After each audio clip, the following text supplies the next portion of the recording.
Jehovah God has the purpose of gathering his people out of Satan's world into his congregation. Christ Jesus promised us that he would be with us until the conclusion of the system of things. When we see this huge organization worldwide, we know that Jesus is fulfilling his promise and Jehovah is executing his purposes in a wonderful way. This huge organization has many services or ministries associated with it. It can only be accomplished by means of Jehovah. He is the orchestrator of this organization. The Apostle Paul, here in 1 Corinthians chapter 12, explains in great detail how Jehovah organizes his organization. If we look at verse 14 of 1 Corinthians chapter 12, it says, "Indeed, the body is made up not of one member, but of many." So Paul is using the body, the human body, as an analogy of the organization, and it has many members. Each individual member is assigned a ministry. Let us read here verses 4 through 6. It says, "Now there are different gifts, but there is the same Spirit. And there are different ministries, and yet there is the same Lord. And there are different activities, and yet it is the same God who performs them all in everyone." This reminds us that this organization does not belong to any man. No human is putting it together. No human is moving it along. It is Jehovah God himself. And we are helped by Paul in this chapter to understand our relationship to one another. Let us read here verses 17 and 19 and 21.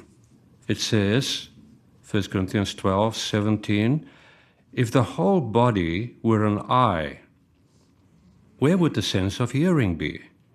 If it were all hearing, where would the sense of smell be?" 19, "If they were all the same member, where would the body be?" And 21, "The eye cannot say to the hand, 'I do not need you,' or again, the head cannot say to the feet, 'I do not need you.'" We all understand we need each other. We do different operations or ministries, but we need each other very much. And that's why it says in verse 20, "Now they are many members, yet one body." We are still one body. We belong to the same congregation.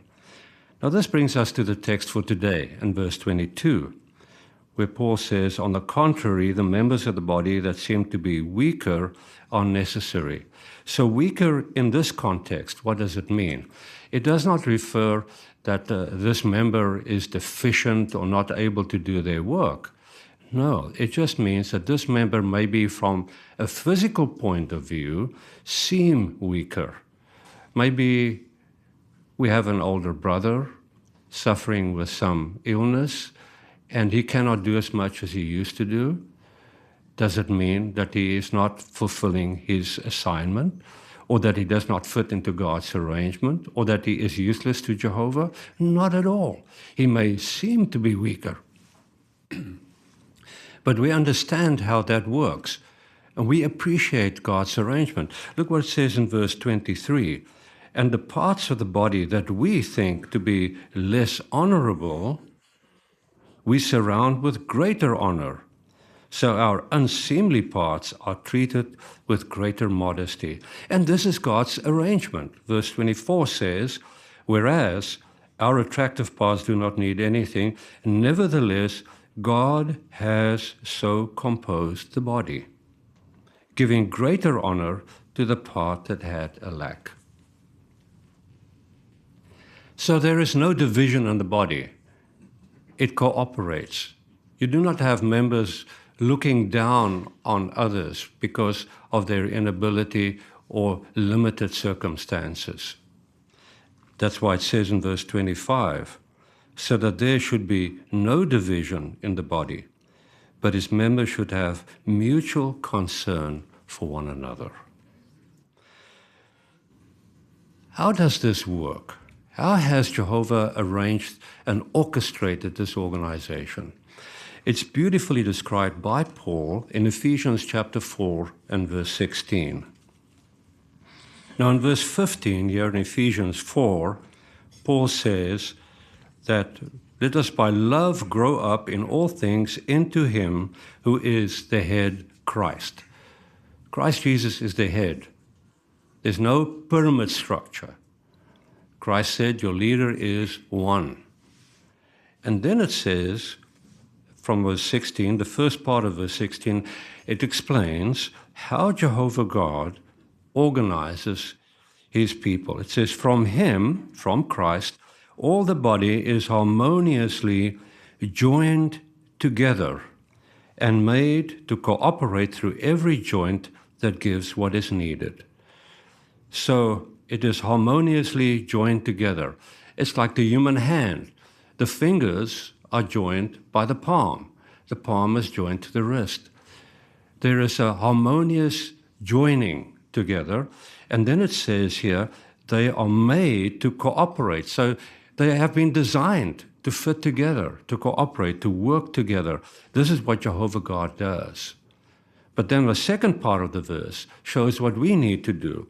It says we need to give what is needed. And then it says when each respective member functions properly, this contributes to the growth of the body as it builds itself up in love. So that is our function, to give what is needed, to do what is required. Jesus illustrated that so beautifully for us in John 13. You remember the time when he washed the feet of the disciples. We turn there to John 13. And if we look at verse 12 through 15, Jesus explained what he did, and he explains the purpose of this. He says, when now he had washed their feet and had put his outer garments on, he again reclined at the table and said to them, do you understand what I've done to you? You address me as teacher and Lord, and you are correct, for I am such. Therefore, if I, the Lord and teacher, washed your feet, you also should wash the feet of one another. For I set the pattern for you, that just as I did to you, you should also do. So imagine, here is Jesus, the head of the congregation, got down on his knees and washed the feet of his disciples. And then he said, we must follow that example. So what is the purpose of this arrangement? Each of us fit into God's arrangement. All of us have a function, a beautiful function. That is to serve one another. Give what is needed. As it is stated there in Ephesians, the final part there of verse 16, as we read, this contributes to the growth of the body as it builds itself up in love. So Jehovah has made this wonderful arrangement of gathering his people together. He will take this organization, this congregation of people, through into the righteous new system of things, where we will experience wonderful blessings. But right now, it is our opportunity to cooperate and to work together in love and unity. And that way, whether we are weaker or stronger from a physical point of view, does not matter. We're all part of the same body.